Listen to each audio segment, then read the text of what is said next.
passe le dossier 13. Oui, je collègue à nouveau pour Tiers-Monde. Une fois n'est pas coutume, hein, que je présente des dossiers sur le plan juridique. Mais c'est le projet de décret modifiant la composition des commissions départementales de la préservation des espaces naturels, agricoles et forestiers en Guadeloupe, en Guyane, en Martinique, à La Réunion et à Mayotte. Donc, l'Assemblée de Martinique est consultée par le gouvernement via le représentant de l'État en application de l'article, comme vous le savez, sur le projet de décret modifiant cette commission appelée communément CDPNAF. Le contexte juridique, les CDPNAF en Outre-mer sont présidées par le préfet. Elles sont notamment régies par l'article L181-10 et L181-12 du Code rural et de la pêche maritime, qui déroge aux règles applicables au CDPNAF dans l'Hexagone, donc en France, pour leur composition et pour l'impact des avis qu'elles émettent.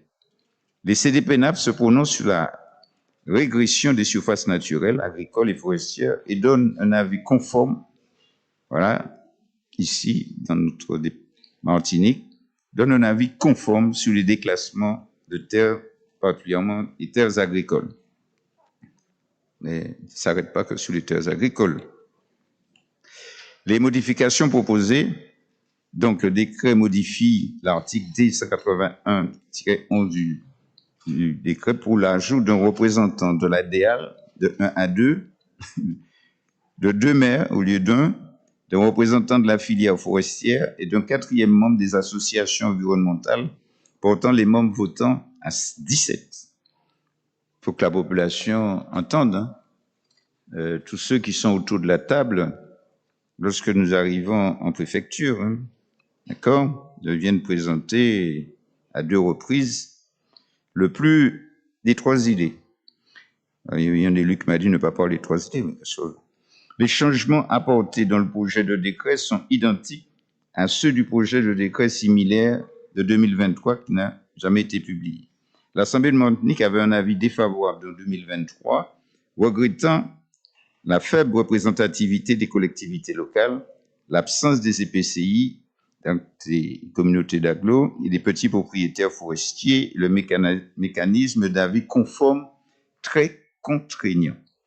Dans une proposition de loi du 3 novembre 2021, plusieurs députés martiniquais ont soutenu la nécessité de renforcer la représentation du monde agricole au sein des CDPNAF Outre-mer, celle de subordonner l'approbation du projet à l'obtention d'un avis simple de la CDPNAF et celle d'allonger le temps d'instruction des dossiers en portant le délai réglementaire de réponse de la CDPNAF à 2 mois au lieu d'1 mois.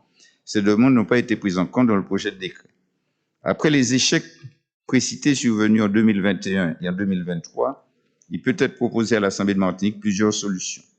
La première consistera à solliciter une habilitation pour fixer un nouveau dispositif qui serait plus représentatif du monde agricole et offrirait un délai d'instruction moins dépendant de contingences technocratiques pour la Martinique.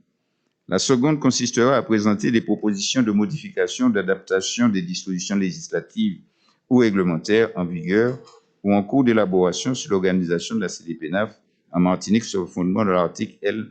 7252-1 du Code général des collectivités territoriales.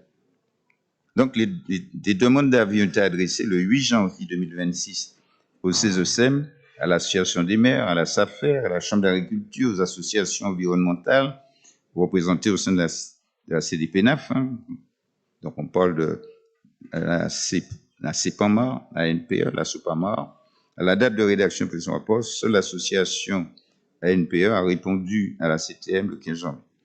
La PNE, donc, indique qu'après concertation, elle émet un avis défavorable quant à l'ajout d'un représentant de l'État. La présence de l'État en serait renforcée. Elle tient à souligner que sont activement présentes 3 associations de protection dans l'environnement agréé et non 4. La commission donc, a pris acte, la commission des affaires juridiques, et l'avis les avis de la politique de la commission, des autres commissions sont demandés par le président. Donc, la commission reprend l'avis de l'Assemblée, a dit, c'est bon, maintenant c'est l'avis. Eh bien, commission politique agricole, alimentation pour avis. Oui, Président. Alors, réunie le 27 janvier 2026, la commission politique agricole, alimentation et artisanat a émis un avis défavorable sur ce projet de décret. La commission reprend l'avis de l'Assemblée de Martinique du 28 septembre 2023 qui constatait que ce texte qui pourrait pénaliser fortement les collectivités locales en matière de représentativité ne répond pas aux besoins de compétences décisionnelles locales en matière d'urbanisme.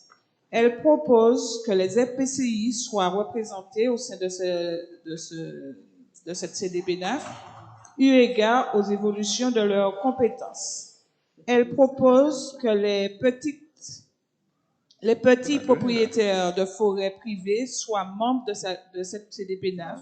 En outre, elle précise qu'il serait utile que dans les Outre-mer, les demandes transmises pour la CDPNAF dans l'élaboration des PLU soient soumises à un avis simple, comme dans l'Hexagone, et non un avis conforme, lequel doit être favorable pour les projets qui soient autorisés. Donc, c'est un avis défavorable pour notre commission. Merci beaucoup. La parole est à l'Assemblée. Demande d'intervention. Il n'y en a pas. Non? Monsieur le collègue Nilo. Le micro, oui, là. On n'a pas. J'ai demandé tout à l'heure à un agent pour faire circuler les micros, mais j'ai appris qu'il y avait un micro par groupe qu'on peut faire circuler au dehors. Je considère, et j'admets qu'on puisse ne pas être d'accord avec moi, que la CDPNAF et l'avis conforme constituent un atout pour préserver le territoire martiniquais, pour préserver la possibilité d'arriver un jour à ce que tout le monde, tous les candidats dans leur programme aujourd'hui qualifient de souveraineté alimentaire. J'ai du mal à comprendre que dans ce cas de figure-là bien précis, une disposition qui est protectrice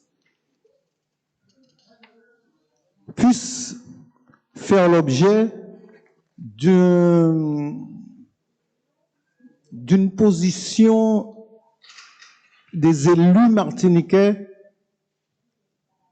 une position d'opposition systématique des élus martiniquais. Et là, on demande à être comme la France. Mais la France, c'est un pays continental et vaste. Nous, on n'a pas de marge de manœuvre, on est un territoire micro-insulaire. Et il faut préserver des espaces agricoles. C'est vrai qu'on est élu, et lorsqu'on est élu, on est légitime. Mais on connaît bien la pression sur les élus aussi pour le déclassement, tous azimuts. On n'est pas préservé de ça, parce que la pression est forte.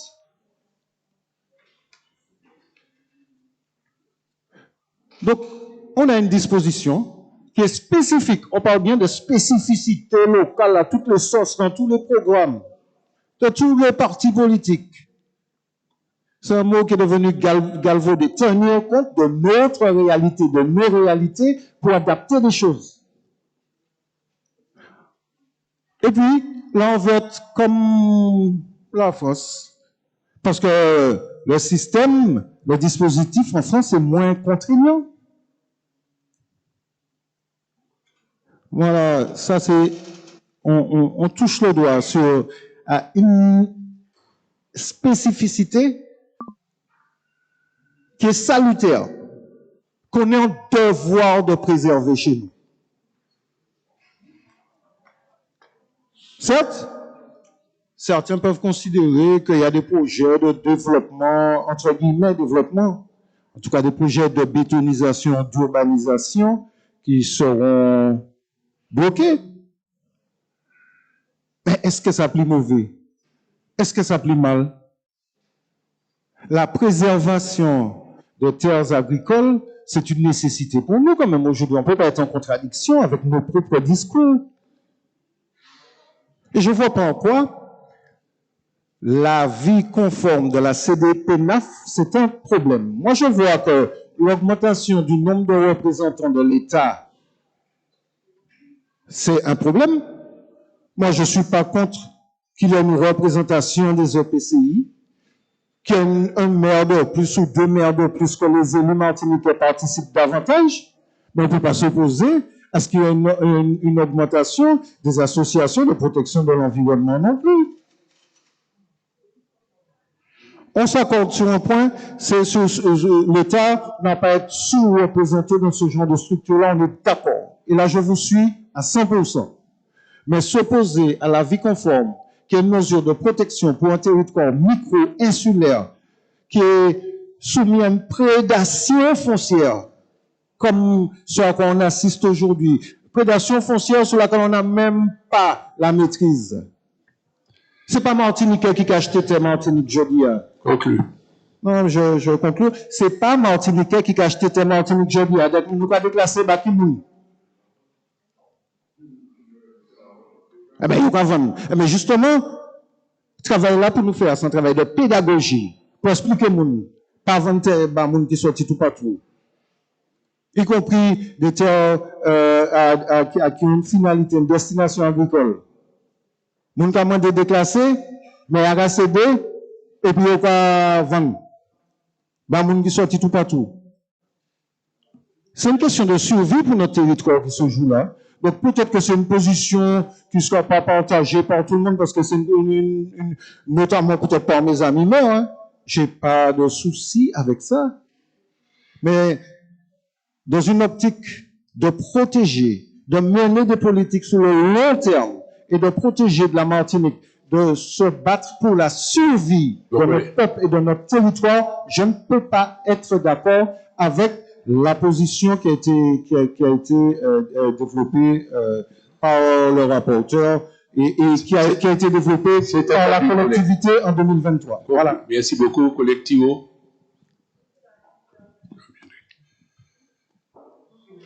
Collectivo, oui, je crois qu'on ne peut pas laisser dire ce que Jean-Philippe Nilor vient de dire. Ça veut dire quoi? Ça veut dire que nous, les maires de Martinique, nous serions, et les élus et les conseils municipaux de Martinique, nous serions incapables de protéger les terres martiniquaises. Ça veut dire que nous, les élus de Martinique, on serait sous la tutelle d'une CDP9. Ça veut dire que nous, les élus de Martinique, on est incapables de savoir ce qui est bon pour notre territoire ou pas. Ça veut dire que c'est une CDP9 qui va décider si le PLU qu'on a travaillé avec nos élus municipaux est correct. Mais c'est une honte, une humiliation de dire que les élus martiniquais sont moins bons que des élus de l'Hexagone. On ne peut pas accepter ça. On ne peut pas du tout accepter ça. Alors, il y a un avis conforme de la CDP9. Ça veut dire que si la CDP9 a décidé que le PLU de Ducos n'est pas bon, de Trinité n'est pas bon, il faut recommencer votre travail. Allez, recommencez. Et c'est pour cette raison que des PLU comme Trinité, Ducos ont pris plus de 10 ans à être faits. Parce que chaque fois, on est obligé de repasser en CDP9. Il pas bon, il pas bon. Oui, comment ce travail-là? Qu'est-ce que ça veut dire, ça? On est capable, ici, en Martinique, de réfléchir. Mais je ne vais pas laisser passer ça. Et depuis des années, nous, les élus de Martinique, et notamment les élus municipaux, nous nous battons pour qu'il y ait un avis simple. Il y a un avis simple, comme ça se passe dans l'Hexagone. Ça veut dire que la CDP9, composée de l'État notamment, de l'ONF, de la DEAL, de l'Office de l'eau, etc., disent, eh bien voilà, l'avis qu'on vous propose, on vous propose de faire telle ou telle modification, à charge pour les élus municipaux d'adapter ou de modifier. Mais on ne peut pas être sous la tutelle d'une CDPNAF. Alors que la mairie qui présente le PLU n'est même pas membre de la CDPNAF. Elle n'a pas son mot à dire. On ne peut pas accepter un truc comme ça. Alors nous, plus petits, passer personne ici, hein, mais ça veut dire quoi ça? Depuis des années, on se bat pour que justement, on soit au même niveau que les élus de l'Hexagone, que ça veut dire. Alors eux, ils ont un avis simple, et puis nous, on est sous la tutelle d'une CDPNAF. C'est inadmissible. C'est inadmissible. On ne peut pas accepter ça. Et moi, en tant qu'élu local, j'estime que les 1000 élus conseillers municipaux de Martinique sont aussi capables que les élus municipaux de l'Hexagone. Merci, collègue. J'ai enregistré comme demande d'intervention Boutrin, ensuite collègue Mirande, ensuite collègue Torel. Alors là, je marque maintenant. Torel, Marie-Sainte, Dinal. Et il y a Jean-Philippe Nilo qui demande à faire juste un petit point sur ce qu'il dit, mais on verra. On verra ce que tu diras, je ne peux pas savoir. Je dis, je donne la parole, je t'ai dit, je donne la parole. La parole est au collègue Boutrin. Oui, je constate que les positions politiques se sont inversées dans le sud de la Martinique. On assiste aujourd'hui à un élu estampillé indépendantiste qui revendique l'assimilation et un élu estampillé de droite qui dit non, non, nous demandons la spécificité. Alors, collègues, l'Assemblée de Martinique, il faut le rappeler, a déjà émis un avis par sa délibération du 28 septembre 2028, un avis défavorable sur ce projet de décret qui modifie les compositions de la CDPNAF. Donc, on refait le débat, visiblement, puisque, en premier lieu, le texte ne corrige pas le déficit de représentativité des collectivités, en particulier l'absence persistante des communautés d'agglo, les EPCI, pourtant qui sont compétentes en matière d'urbanisme et de planification territoriale. Là, il y a un premier hiatus. Deuxième lieu, la représentation du monde agricole. Et également, ça a été évoqué, le monde forestier demeure incomplète. Notamment, s'agissant des petits propriétaires fonciers privés qui sont majoritaires en Martinique. On l'oublie. Et ils sont absents de la CDPNAF. En outre, il faut rappeler également que notre Assemblée avait réaffirmé son opposition à une contrainte excessive, c'est-à-dire au caractère conforme de la vie de la CDPNAF. On a déjà débattu ça ici, et j'ai eu à siéger par le passé à la CDPNAF, je peux vous le dire, il y a une sous-représentation des représentants du peuple. C'est blanc de monde. Nous nous retrouvons là avec les services de l'État et puis à quémander des dérogations ou des applications de textes pour valider des plans locaux d'urbanisme. Donc, aujourd'hui, l'Assemblée regrette que les propositions qui ont été formulées depuis 2021 par des parlementaires martiniquais, tenez-vous bien, hein? Je dis aux parlementaires qui viennent de s'exprimer, les parlementaires d'outre-mer et martiniquais, en 2021, ils se sont exprimés largement, et d'autres, localement, en 2023. Donc, toutes ces revendications des parlementaires et de l'Assemblée 2022-2023 n'ont pas été prises en compte par ce décret.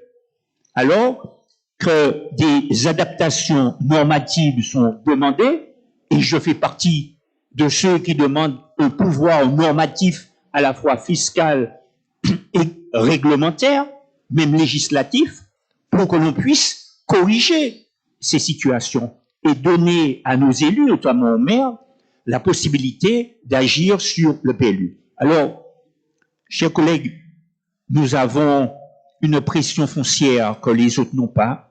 Nous avons une rareté du foncier agricole que les autres n'ont pas. Nous avons des contraintes topographiques et environnementales que les autres n'ont pas. Nous avons des besoins en matière de développement urbain non maîtrisés. Et tout cela, ça exige une approche différenciée.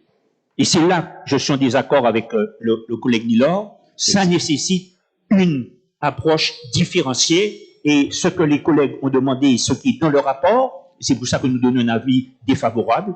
Et Président, éventuellement, je peux faire une proposition d'écriture pour que l'on puisse réaffirmer ce qu'on a déjà dit en 2021 et en 2023. Voilà, chers collègues, merci beaucoup, collègue. L'avis conforme qui est demandé pour les Outre-mer, il faut aujourd'hui que l'on soit au clair avec ça. Merci. Merci beaucoup, collègue Mirande. Collègue, vous êtes nombreux à demander la parole. Essayez de pas pour. Je dis ça juste avant toi, alors que je sais que tu n'es pas de ceux qui parlent tout le temps, mais je demande à ceux qui vont intervenir. Nous sommes nombreux de ne pas redire la même chose. On y va, collègue Mirande. Je crois que nous devons faire confiance au maire de la Martinique. Nous n'avons pas besoin de tutelle. Je dis à mon collègue et ami Jean-Philippe, quand on est maire, je découvre qu'on a une tutelle des fois dans l'organisation de notre territoire. On ne peut pas penser qu'un maire n'est pas soucieux de la protection des terres agricoles de Martinique. Je ne peux pas penser qu'on pense ça de nous, maire de Martinique, que nous ne sommes pas soucieux de préserver un certain nombre de choses. Mais nous sommes aussi responsables de l'aménagement de notre territoire. Nous demandons un pouvoir normatif parce qu'il y a des choses qui nous empêchent de fonctionner, et particulièrement la CDPNAF, par cet avis conforme qu'on nous demande. Et aujourd'hui, nous n'avons pas les mêmes intérêts dans nos réflexions par rapport à la CDPNAF. Aujourd'hui, ce n'est pas parce qu'on a préservé 1 mètre carré de terrain agricole qu'on a sacrifié la Martinique, parce que pour des besoins d'aménagement, on peut faire des compensations avec des espaces boisés en terre agricole et vice-versa. Aujourd'hui, avec l'aménagement du territoire, nous sommes contraints au code forestier national qui nous empêche dans des terrains urbanisables d'urbaniser. Dans ces cas-là, je ne sais plus où on va. Martinique, c'est Glo ou bien Mon, ou bien terre agricole ou espace boisé. Donc, dans un territoire, si on veut qu'on reste comme nous sommes, et si on veut que ce soit crédible, notre demande de pouvoir normatif pour pouvoir faire avancer ce pays-là, je pense que cette score d'avis conforme n'est pas compatible à une vision du développement de la Martinique. Beaucoup, collègue Tourelle, je précise, Madame Tourelle est intervenue tout à l'heure en sa qualité de présidente de la commission qui a donné un avis de la commission. Donc, elle ne reprend pas Madame Tourelle. Non, je président, je ne serai pas longue. Mais peu importe, mais voilà. tu as le droit. Alors, juste pour dire qu'au sein de cette assemblée, je suis élue, je siège à la CDP9. Mais aussi, je veux dire que je suis d'abord une agricultrice au Gros Morne. Donc, sur des terres, dans des mornes, toi. Donc, je vois autour de moi la situation des terres agricoles. Beaucoup de terres en friche autour de moi. Je veux aussi préserver aussi les terres agricoles. Je souhaite que ça soit préservé. Mais alors, je siège à la CDP9. Ce sont des situations vraiment où on demande de préserver 500 mètres carrés, 2 mètres carrés. Des fois, des situations où on nous demande, même pas en tant que professionnels de l'agriculture, notre avis, en fait, ça ne compte pas. Et je trouve que c'est un peu dommage que la demande qui est faite aujourd'hui par un élu, ça soit celle-là. Je trouve que on pourrait faire confiance à nos élus pour diriger notre pays. Il ne s'agit pas non plus de minimiser l'impact des associations environnementales qui préservent, qui demandent pour la préservation des terres. Les agriculteurs aussi voudraient préserver. On voudrait travailler sur des terres normalement comme tout le monde, mais c'est incompréhensif qu'on demande à une instance comme celle-là de siéger, de prendre des décisions à notre place et continuer ainsi. Donc, je maintiens et je souhaite qu'on revienne à un avis simple.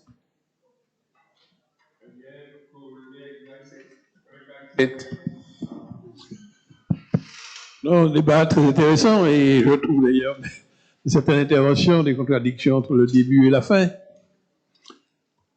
De quoi nous parlons? Alors, ce fameux comité, évidemment, vous utilisez un tas de sigles. Moi, j'aime bien donner des explications à ces sigles pour que tous ceux qui nous écoutent comprennent. C'est une commission départementale pour la préservation des espaces naturels, agricoles, espaces agricoles et forestiers. Lorsque nous avons élaboré le SAR disait qu'il y a 40 000 hectares de terres agricoles qu'il fallait sauvegarder. 40 000. Il y a une vingtaine d'années de cela. Et puis, lorsqu'on a fait un rapport d'étape il y a à peu près 5 ans, on nous dit qu'il en reste que, et on n'était même pas sûr du chiffre. 20 000. 20 000, même 10, 15 000. Ça veut dire qu'il y a des terres qui devaient servir à nourrir, à aller vers la fameuse autonomie alimentaire dont on parle, souveraineté, qui ont disparu du sol agricole. Et lorsqu'on prend en cours, elles ont été bétonnées. C'est ça qui a provoqué la création d'un certain nombre d'organisations qui sont même autonomées, associations pour la sauvegarde du patrimoine, la SOPAMAR. C'est pour la sauvegarde.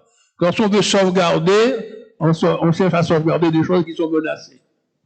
Menacées par la bétonisation. Alors maintenant, on a inventé un terme, on dit l'artificialisation. Nous avons actuellement sur notre territoire des jeunes dont nous avons payé la formation et qui sont devenus des jeunes diplômés en agriculture, diplômés sans terre. Voilà à quel point nous sommes en Martinique. Il manque d'un sol agricole. Alors, donc, nous avons une politique, nous dit, bon, il faut qu'on aille vers l'autonomie agricole, il faut qu'on donne des terres. Et alors, il y a une commission qui est là pour la sauvegarde, si j'ai bien compris, préservation des espaces agricoles.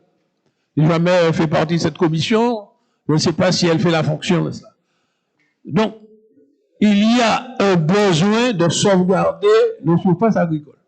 C'est une richesse. Ça, c'est la première chose. Qui doit les sauvegarder? Contre qui?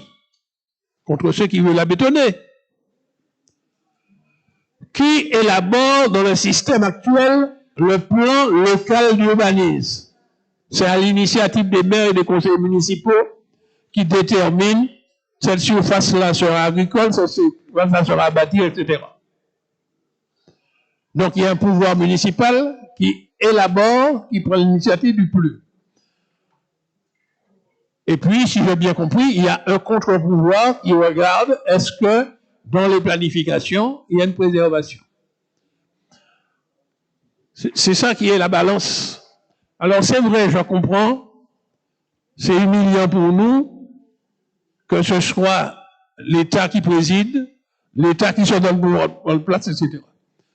Mais le contre-pouvoir est nécessaire, j'aurais préféré qu'il soit entièrement martiniquais, qu'il soit contrebalancé, que les associations de sauvegarde de l'environnement aient une place plus importante là-dedans pour faire leur droit d'alerte.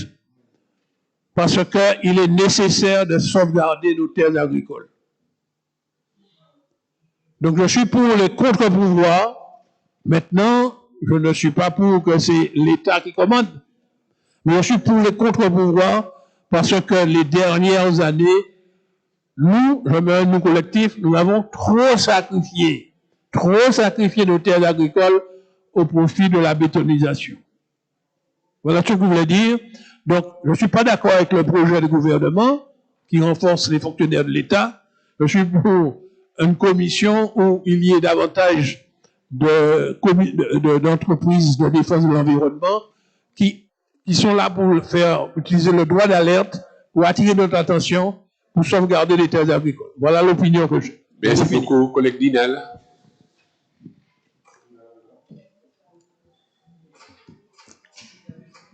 Après le collègue Dinal, j'ai noté collègue Bonol. Tu es là. Merci, Président.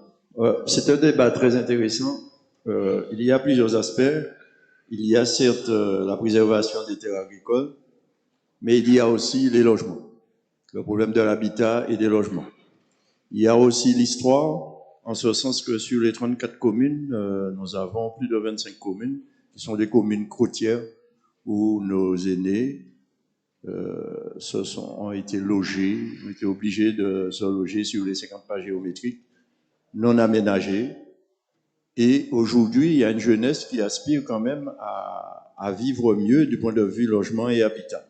Il nous faut trouver un juste équilibre entre les terres, je suis tout à fait d'accord, sur les terres agricoles qu'il faut protéger, mais il faut savoir aussi qu'il y a des lieux de vie qui existaient auparavant, qui ont disparu et qui sont devenus des zones boisées, et des zones boisées où on peut trouver un équilibre entre l'habitat, les logements, mais aussi les terres agricoles. Donc c'est à nous de trouver ces équilibres. Et ça, par contre, il faut avoir une étude sur l'ensemble du territoire. Les terres qu'on a autour de la RN5 ne sont pas les terres qu'on a à Chelcher, qu'on a au Carbet, qu'on a aux Anses d'Arlet, qu'on a dans des quartiers. Donc c'est à nous. Et c'est là, je pense que la force, ce qu'on doit développer, c'est surtout notre poids dans les choix qui seront faits. Et je pense qu'on a suffisamment de politiques qui ne sont pas des gens qui disent n'importe quoi, ni non plus des architectes, des urbanistes, pour qu'on puisse faire des choix. Et des choix pour nous loger, des choix pour que nous puissions préserver ces terres agricoles. Et donc, nous devons avoir ce poids-là, le poids de nous-mêmes. Et donc, c'est un débat très intéressant, mais il est hors de question qu'il y ait certains organismes qui veulent nous enfermer dans une Martinique dite verte, une sorte de musée vert, et moi, je ne suis pas pour ça. Je suis pour qu'on puisse demain trouver ces équilibres à travers la protection des terres agricoles, le logement décent et pouvoir avancer et trouver le poids qu'il faut et le nombre d'élus qu'il faut, et non pas qu'on nous impose des visions venues d'ailleurs qui ne sont pas adaptées à notre territoire. Voilà ce que j'avais à dire. Merci. Et puis je trouve le débat très intéressant. Merci. Merci beaucoup, collègue Bonol. Après, c'est fini. Alors, je devrais m'abstenir d'intervenir. Je suis maire. Je suis un maire qui vient de subir 3 années et demie de travail de plus, ou 4. Passer devant la CDPNAF, c'est le juge de paix, n'est-ce pas, M. René Kouaï, puisque vous êtes passé avant moi. Vous faites une faute, vous êtes sanctionné, c'est-à-dire on élimine 3 ans de travail. Vous devez recommencer. Mais pour ce qui nous concerne, le problème n'est pas forcément strictement politique. Se posent pour nous les choix que nous avons à faire sur l'aménagement de notre territoire. J'ai entendu le rapporteur de M. Dinal dire, c'est un débat intéressant, il faut l'avoir.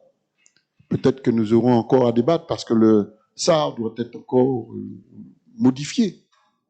Je rappelais que le SAR avait placé la moitié du pilote en zone boisée, classée, modérée. Ensuite, est venu le règlement national d'urbanisme qui nous a sacrifiés.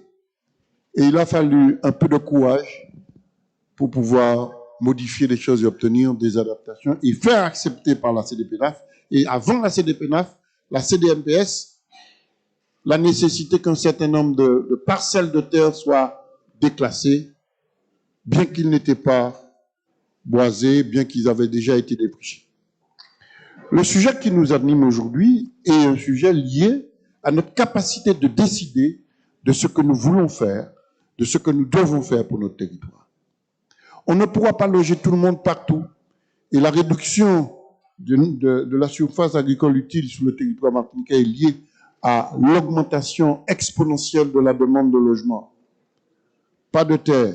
Et c'est mon cas. Et tous ceux qui n'ont pas de possibilité de modifier leur plus et de mettre en zone urbanisée des terrains sont aujourd'hui confrontés à une exigence de payer, et ce qui est une méchanceté. Et j'allais dire un autre mot, mais je respecte les gens qui nous écoutent, de payer une taxe, la fameuse taxe SRU, et Rivière-Pilote, c'est 79 000 € que nous payons, parce qu'il n'y a pas eu assez de logements, il n'y a pas eu assez de logements construits. Et pour qu'on ait des logements, il fallait faire un plus pour déclasser des terrains. Et c'est le cas de beaucoup de maires. Mais en même temps, il faut que les maires soient conscients d'une chose. Il faut que nous soyons conscients d'une chose. Et c'est en cela que le collègue Milor a raison, que la pression sur le foncier aujourd'hui est extrêmement sévère et forte. Et ce qui fait que, parfois, nous sommes amenés à perdre le contrôle de certain nombre de parcelles parce que les gens sont soumis à une misère sociale, ils vendent pour vendre, ils vendent pour vivre. Et notre réalité, c'est qu'aujourd'hui, il faut loger les gens. Il faut loger les gens partout à travers le territoire et il n'y a pas de terre disponible. Alors on construit partout et n'importe comment, malgré parfois la sévérité des maires qui ne signent pas les permis de construire. C'est souvent mon cas. Je vais rappeler une chose. Boisé classé, site remarquable. Parfois, on est souvent exigeant ou intransigeant quand ce n'est pas nous qui tenons la queue ou le bic quand il faut signer le refus de permis de construire. Mais notre problème dans nos territoires ruraux, c'est que nous avons besoin de terre pour construire. Ce qu'il nous faut faire, c'est être vigilant.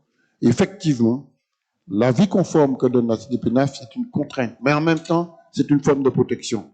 C'est une forme de protection. Et je veux dire simplement, mes collègues, nous avons besoin de débattre. Nous avons besoin de nous parler sur la manière dont nous devons aménager ou nous aurons à aménager notre territoire. J'ai entendu autosuffisance alimentaire, mais il y a aussi besoin de construire des logements. Il y a besoin de construire des logements. Merci. Merci, collègue. Si vous voulez, excuse-moi, collègue Nilo avait souhaité intervenir, mais je ne vois pas l'intérêt de son intervention, mais c'est moi, parce que dès le départ, je crois il a dit on peut ne pas être d'accord avec moi, on ne sera sûrement pas d'accord avec moi, donc il sait qu'il y aurait eu des désaccords. Je ne veux pas installer un débat, je veux simplement dire, mais s'il tient à dire un mot, je ne vais pas dire non, il dit qu'il a été cité, c'est pas par qui m'a fait, il a été cité. Sinon, après ça, je vais vous proposer, chers collègues, de passer au dossier 12. Nous allons faire la présentation du dossier 12. Bien sûr, je vais demander à un collègue qui propose ce qui n'a pas été retenu par le bureau, mais ça peut se demander comment on peut organiser les débats. Après la présentation du dossier 12, nous allons entendre le rapport du président du CESEM, qui était parti, qu'on a demandé de revenir. Nous allons rencontrer après, et nous allons faire le débat après. Comme ça, on aura déjà l'avis du CESEM, puisque c'est important pour nous. OK? Nilo, tu veux... Bien évidemment, Président, c'est-à-dire, c'est de droit. Certains collègues m'ont cité, bien souvent mal interprété. Je ne dis pas que c'est volontairement qu'ils ont mal interprété, mais je me dois de rectifier les choses. Je n'ai jamais mis en cause les maires de Martinique dans leur ensemble. Une chose. Je ne veux pas dire que les maires de Martinique sont incapables de résister à la pression. Je n'ai jamais dit ça. Mais je vous demande d'aller voir le programme de certains à l'occasion de ces élections municipales-là, où la bétonisation est vue comme la modernisation. Voilà. Je me souviens de combats qu'on a menés contre l'instauration d'un centre commercial sur une mangrove, c'est-à-dire un espace hyper protégé, sur une mangrove. Et ça s'est fait parce qu'il y a eu des élus qui ont été là pour valider ce choix-là. Il faut dire qu'en face, il y a les lobbies qui sont capables de mettre la pression.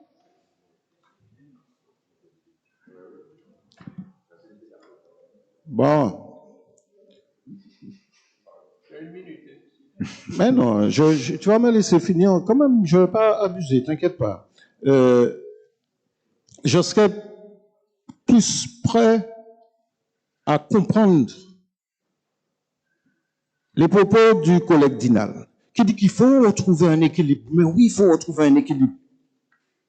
Il faut tenir compte de la demande croissante de logement. Oui, il faut tenir compte de tout ça. Je ne dis pas que la réalité est aussi simple.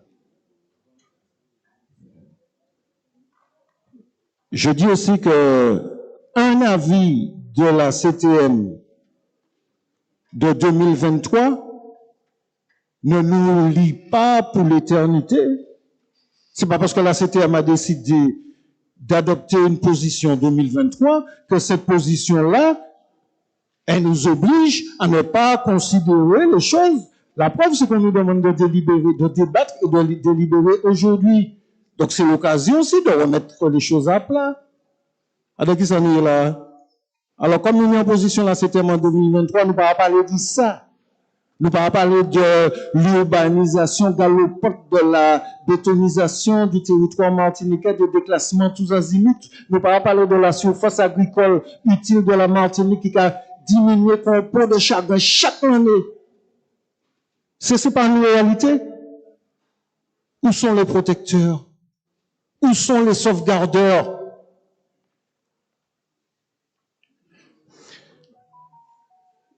Je considère, mon avis n'est pas favorable par rapport au décret. Donc, on se rejoint sur un point. Mon avis n'est pas favorable par rapport au décret. Mais pas pour les mêmes raisons que vous. Pas pour prendre des postures. Mon avis n'est pas favorable parce que je ne suis pas favorable à ce que ce soit l'État français qui contrôle la CDPNAF. Oui, je ne suis pas favorable à ça.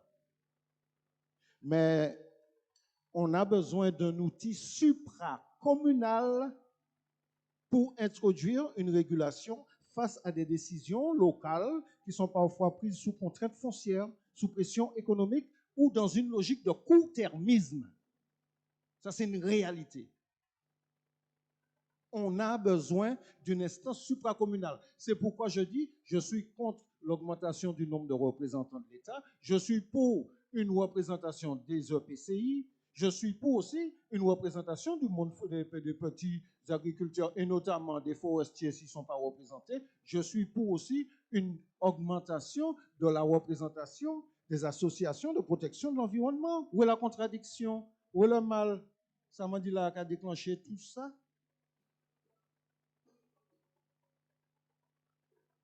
L'enjeu, c'est la composition de la CDPNAF.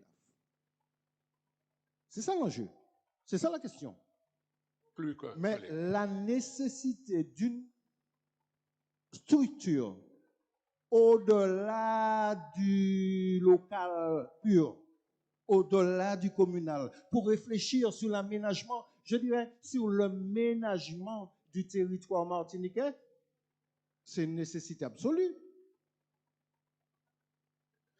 La multiplication des politiques d'aménagement ou de bétonisation au niveau local, ça ne fait pas une politique nationale martiniquaise d'aménagement ou de ménagement du territoire.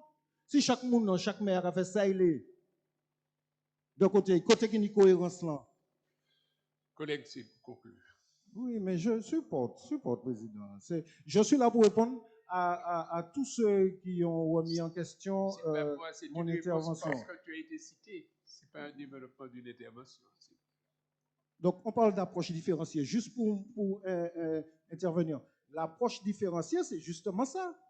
C'est le fait d'avoir une structure, une autorité qui ne fonctionne pas comme elle fonctionne en France. En quoi c'est assimilationniste de dire ça? Si en France, il n'y a pas d'avis conforme et que nous, on a besoin d'un avis conforme, mais on est justement dans la différenciation. Je ne comprends pas où est la logique. Je comprends pas où est le paradoxe. Et ce que je dis, c'est précisément que cet avis conforme, il nous préserve pour l'instant jusqu'à ce qu'on ait un pouvoir martiniquais qui pourrait se substituer à cette CDP-NAF, à cette composition actuelle de la CDP-NAF, où les élus martiniquais, élus de la collectivité ou représentant la Martinique et pas seulement une parcelle de la Martinique, auraient une majorité pour développer une vision de l'aménagement ou du ménagement du territoire martiniquais. J'en ai terminé. Merci beaucoup. Sur quoi? Tu n'as pas été cité. Non, mais on l'a nommé, c'est votre faute, il faut le nommer. Bien. Collègue Carole.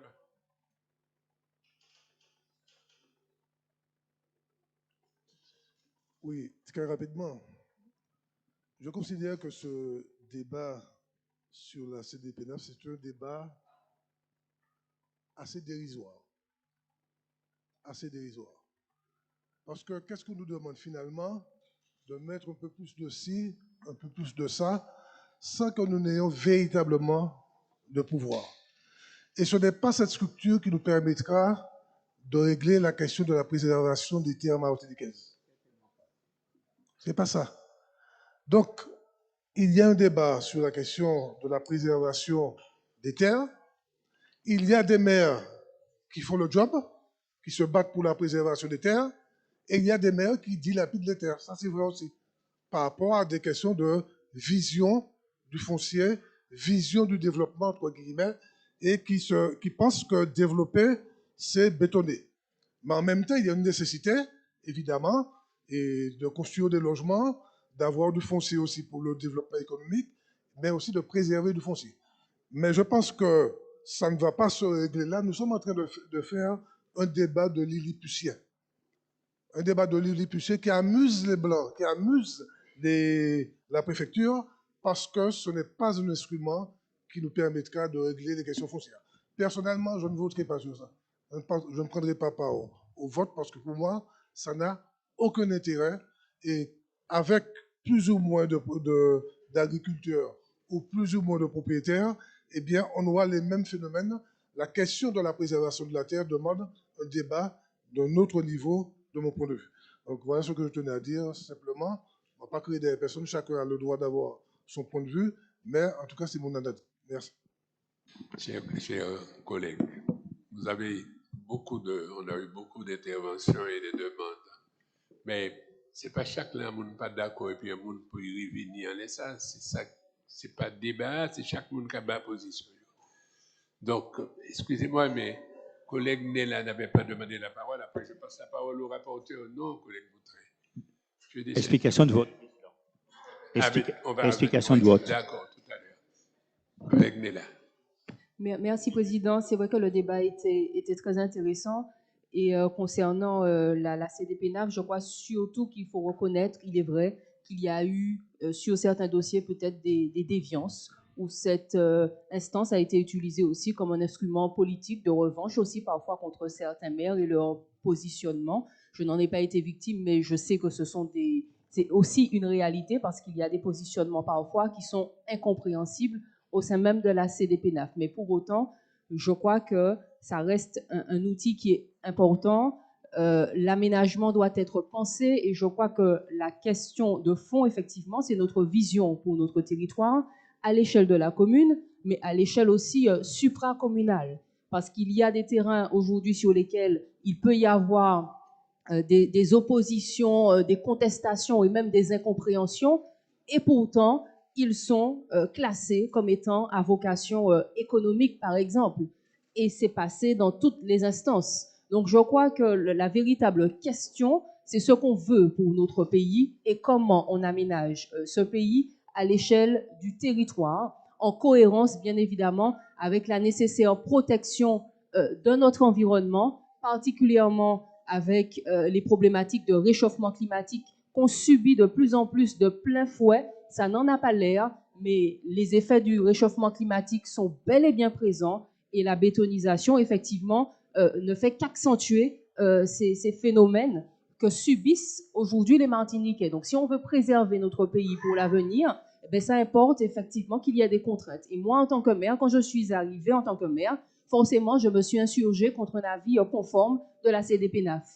Aujourd'hui, mon positionnement, il a évolué et je n'ai pas peur de CDPENAF parce que je sais ce que je veux pour mon territoire, je sais ce que je prévois dans mon PLU et je suis prête à défendre mes convictions en la matière. À condition aussi qu'au sein de la CDPENAF, les élus qui siègent à la CDPENAF soient aussi présents. Parce que c'est surtout là que se pose aussi le problème. Bien souvent, les services de l'État nous disent eux-mêmes, mais assurez-vous qu'il y ait la présence aussi de un tel, pour que telle association ne se retrouve pas seule à pouvoir décider de l'avenir de votre PLU. Et donc, moi, je pense que le vrai sujet, il est là. C'est notre présence au sein de ces instances, quel que soit ce qu'on représente, et puis notre vision pour notre territoire au-delà de notre commune. Merci. Bien, je passe la parole au rapporteur. Juste avant, je voulais dire pour que les services qui disent ça nous entendent, lorsque nous présidons ou nous sommes présents à des services extérieurs, s'il te plaît, si les représentants de l'État, avant de fixer une date de réunion, pouvaient nous solliciter. Parce que de temps en temps, ils mettent une date de réunion quand nous sommes nous-mêmes dans une autre réunion et on dit que nous ne sommes pas là. Non, mais Président, je suis pas... Attends, juste pour dire, je ne suis pas en train de critiquer ou de fustiger tel ou tel élu. C'est aussi parfois aux personnes qui ont des dossiers qui doivent passer, de faire aussi leur lobbying auprès de X, Y, Z pour s'assurer aussi de certaines choses. Non, je ne t'ai pas cité. Donc, explication. Bon, je dirais que je veux plus parler aussi comme les maires. Hein. Je dirais que le poste de Trois-Îlets, vous voyez, plan d'occupation des sols date de 1993.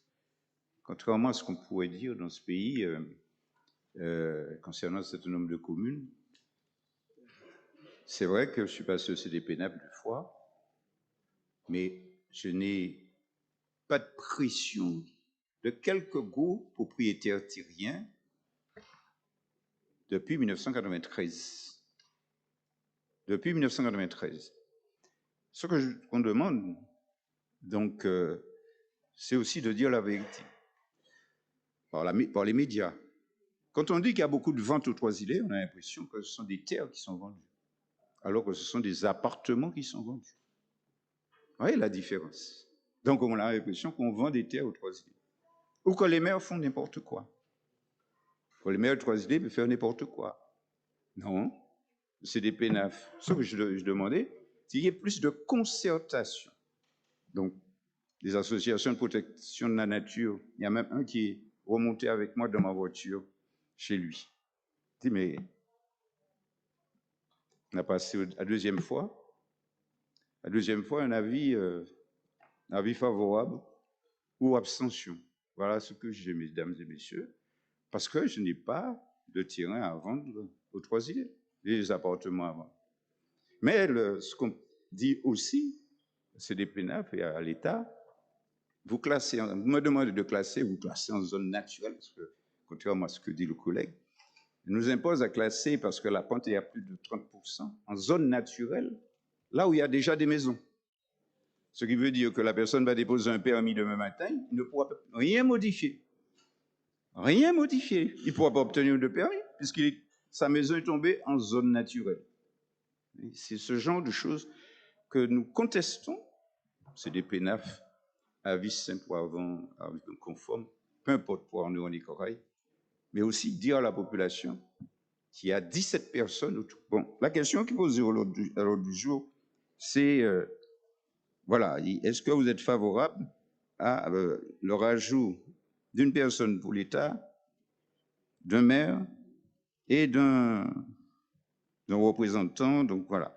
Et on dit non, ils ne sont pas favorables, parce que, il manque les EPCI qui établissent les SCOT, le schéma de cohérence territoriale à CDPENAF, donc, et les petits propriétaires terriens, forestiers, qui manquent ces représentants-là au CDPENAF, qui ont leur mot à dire parce qu'on leur adresse des dossiers et qu'ils analysent et qui verraient peut-être avec les maires ce qui est possible, ce qui n'est pas possible d'aménager ou de ne pas aménager pour telle ou telle raison. C'est la concertation, malheureusement, qui depuis quelques années n'existe plus entre les associations, les services de l'État et les services municipaux.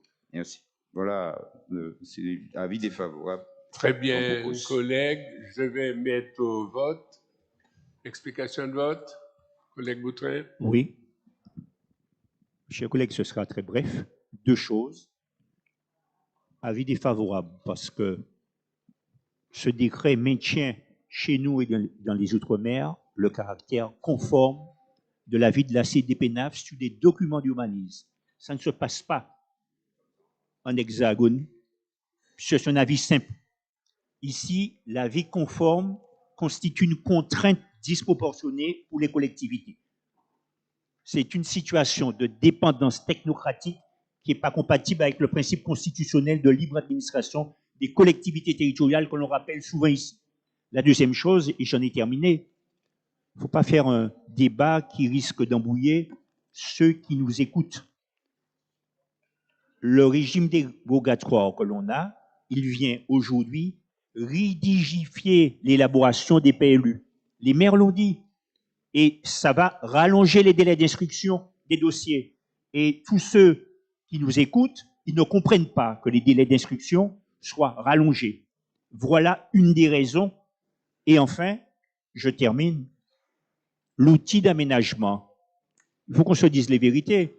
J'ai entendu des plaidoyers, j'ai entendu des explications de vote. Tu as déjà dit. Non, il y a une troisième raison, c'est que on parle d'outils de protection, d'outils d'aménagement. Mais combien de communes ont pris une délibération pour mettre en place une zone agricole protégée? Il y a une seule. C'est la commune de Rivière-Salée et il faut rendre hommage à Didier Le Sieur. Monsieur collègue Boutrin, tu cherches pour qu'il y ait des réponses, une explication de vote. Tu vas voter pour ou contre? Tu attaques des communes, elles vont répondre, les maires vont répondre. Non, je suis factuel. Il n'y a qu'une seule commune qui ait pris une délibération pour faire une zone agricole protégée, pour protéger les terres agricoles. Ce n'est pas la CDPNAF, ce n'est pas l'outil d'aménagement, chers collègues. Donc, ne faussons pas les débats. Merci. Bien, voilà. Écoutez, mes collègues, je mets aux voix. Non, vas-y. Chers collègues, la réglementation, parce que de temps en temps, des collègues me disent mais vous connaissez pas l'eau, pas respecter, etc. L'explication de vote est normale, c'est 1 minute, mais il n'y a que des majors qui prennent 4 heures. Ce n'est pas de ma faute. Mais l'explication de vote, il me faut le donner. Vas-y. Explication de vote claire et limpide. Nous sommes défavorables au décret, donc nous allons voter pour un avis défavorable, mais pas pour les mêmes raisons. On va voter pour un avis défavorable parce que la composition de la CDPNAF n'est pas satisfaisante et je crois qu'on est d'accord sur ça. Par contre, j'insiste sur l'idée qu'une autorité supracommunale est nécessaire pour réguler un petit peu tout ça, bon, pour éviter les dérives. Et enfin, je dis que la Martinique, ce n'est pas une succession de plus. Je suis pour le plume, pour le plan local d'urbanisme de la Martinique, le plume. C'est ça qui va protéger tous les plus et qui va éviter les dérives pour la Martinique. Merci. C'est le plus, c'est... Il faut peut-être expliquer à ma maman de plus en plus le plan local d'urbanisme parce qu'elle peut comprendre qu'il pleut. On passe au vote, monsieur Priam. Rapporteur, on y va. La proposition, on vote une proposition. La proposition dit vote contre. C'est une proposition plus la proposition de la commission. Ben, c'est ce que je mets au voix. Quel est l'avis? C'est ce que l'on vote. L'avis, les dossiers qui sont présentés que je vote, sauf s'il y avait un amendement, le dossier présenté est renforcé. On vote l'avis défavorable qui est dans le dossier. Oui, je suis contre. Non, je ne prends pas part au vote. 1. Le vote est 1. On vote un dossier, si on vote le dossier, on a voté ce que le dossier nous demande de voter. Enfin, je n'ai pas été à l'ENA, mais si...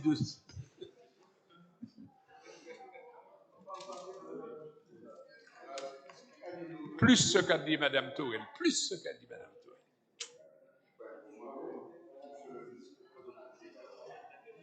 Mais oui, le dossier propose un avis défavorable. Le dossier propose un avis défavorable.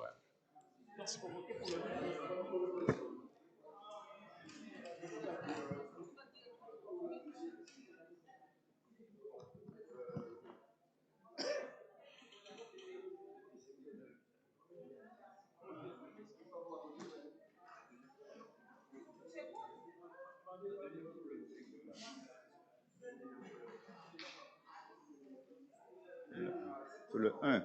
Oui.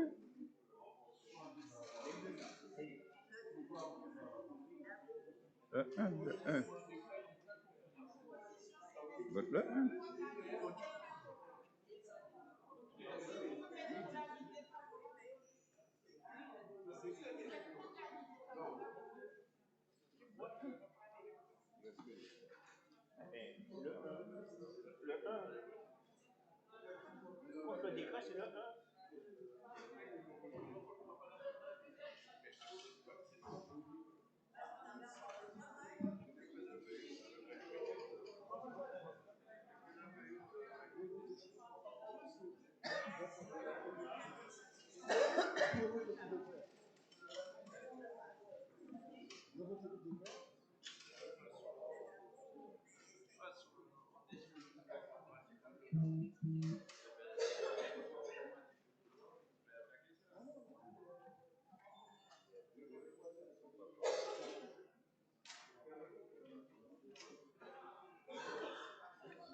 On peut arrêter.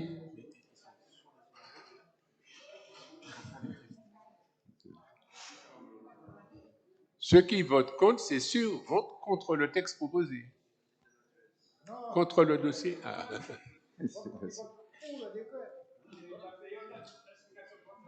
Ceux qui ont voté sont pour. Ceux qui ont voté contre ce qu'on propose ont voté pour. C'est bien ça. J'ai mis en place... Quoi? Oui. Oui, mais c'est pas, ils ne s'attendent pas.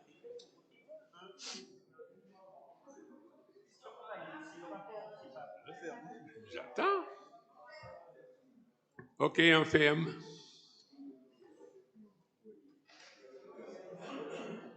Bien. Pour l'avis défavorable. Le dossier présenté par le rapporteur et renforcé par la commission de la proposition donnait un avis défavorable. Donc, quand on a voté pour le dossier, on vote pour l'avis défavorable. Par rapport à cela, il y a 38.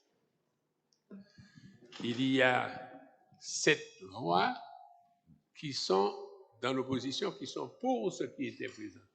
Contre l'avis défavorable. Contre l'avis défavorable. Donc, contre le dossier. Et il y a 2 qui ne prennent pas part au vote. C'est OK? Voilà les résultats. Chers collègues, ce que je n'ai pas envie vraiment, c'est de donner rendez-vous à des parents cet après-midi et d'être en retard. Je propose que l'on présente le dossier 12, que le CESEM